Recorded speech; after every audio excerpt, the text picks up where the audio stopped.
Hi. So, I feel a bit sentimental after finishing Borne, this little guy, by Jeff Vandermeer.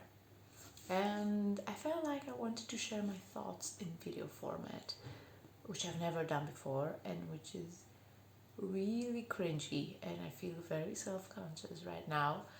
But I'm gonna get over it and do it. So, this was a strange one. This was a weird one. It was a book that, let's just say, it made an impression on me. It's not something it's not a book you easily forget.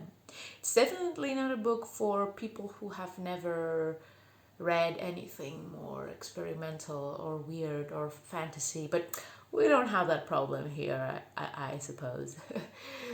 So it's a bit jarring if it's like your first dive into something like that. But for all you veterans out there who um, it is a book that takes place in an unnamed city after an ecological destruction, and people try to survive and to scrape by day. It's a horrible situation.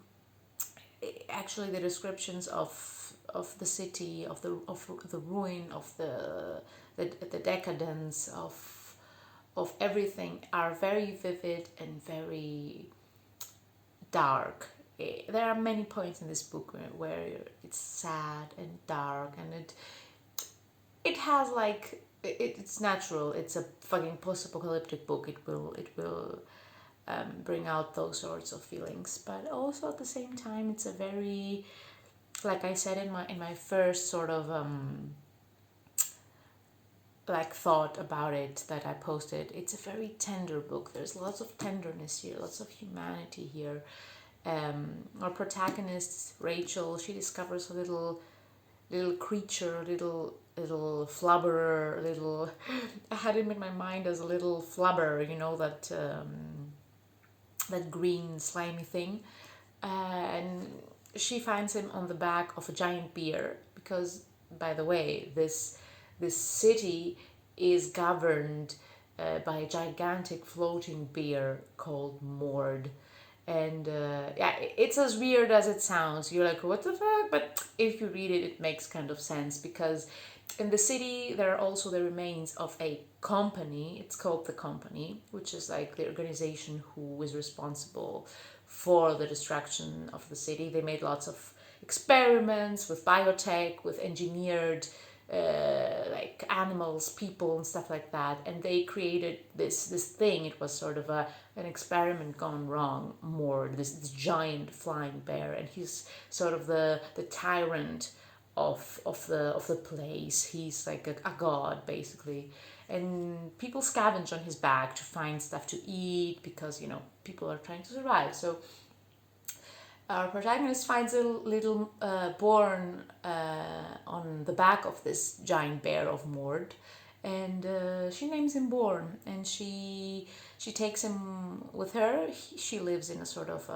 it's called the balcony riff, I think, sort of a safe haven, safe place that she and her partner Wick have modified to fit their surviving needs, and it's like their refuge, their shelter. And you get to discover what Born is, or not, or you don't get to discover it. I'm not spoiling anything. It's not a book of clear answers. I mean, I think he's famous for his ambiguous and open sort of resolutions.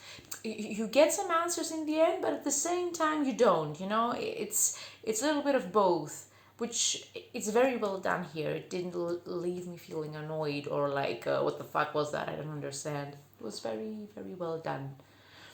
And there are many poignant moments of, there are questions discovered and discussed here that have to do with human identity, with what it means to be a person, a personhood, with survival, love, and different forms of love, and how we can better ourselves and our own demons, and how not, and maybe we won't ever be able to do that, how we can live with that, and all sorts of ecological symbolism and messages about technology. And he has like this love and obsession, Vandermeer, with bioluminescent technological things. It's like his thing. So lots and lots of things here. There was a point, like, after the midpoint, that it didn't drag exactly, but I felt like, okay, he was describing changes of location, stuff like that. I felt like it kind of made a little dip in my attention there. But I mean, the writing is beautiful, so it's not like you have to have explosions going on all the time to be captivated. I don't mean that. But there was like a 20-30 page thing where I was like kind of a little bit, my attention dwindled. But other than that, it was like very, very captivating. His language is also amazing. His language was great. I don't think I've ever... It's this thing where when an author is able to have this very specific style where you're like, oh, that's him, or oh, I've never seen that before anywhere. That's super. As a reader, you feel like, yes, that's great. Like you've really done something here. You're truly a writer, and his language is. When I was reading it, it's not exactly complicated. It's not easy. He has, it's not Brandon Sanderson with his very easy and digestible writing style. He writes a little bit more complicated, not convoluted in a sense that it's pretentious or he uses like difficult words. No, but he just puts the words together in a way that I have never seen before.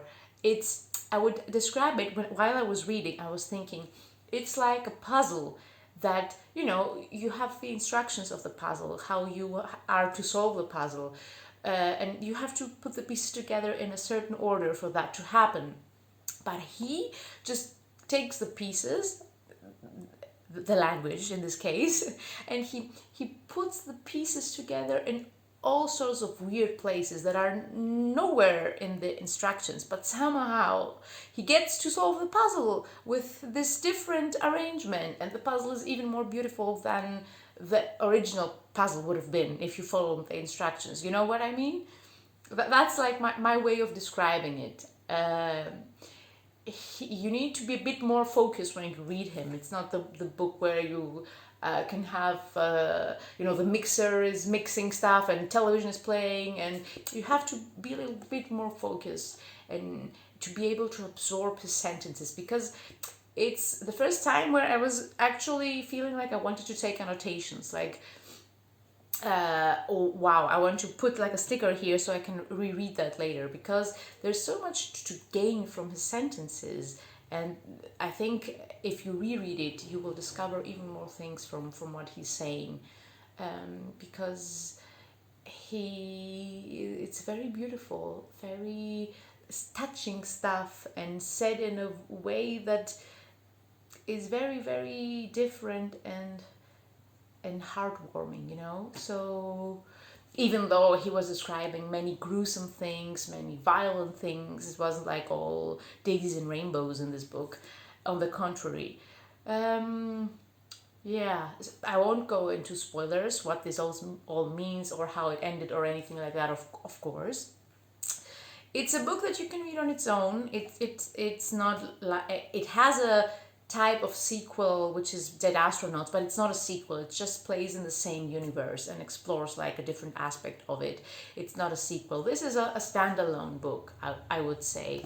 But I will definitely read more of Vandermeer after this, I'm sure, because I just loved it. I loved it. And I know he's written Annihilation, that whole trilogy. It's like one of his most famous ones, but I'm more drawn towards City of Saints and Madmen, like the whole Ambergris universe or whatever it's called. So yeah, if you want something different and more experimental and something that is a little bit weird but also beautiful and strange and will touch parts of you then reborn.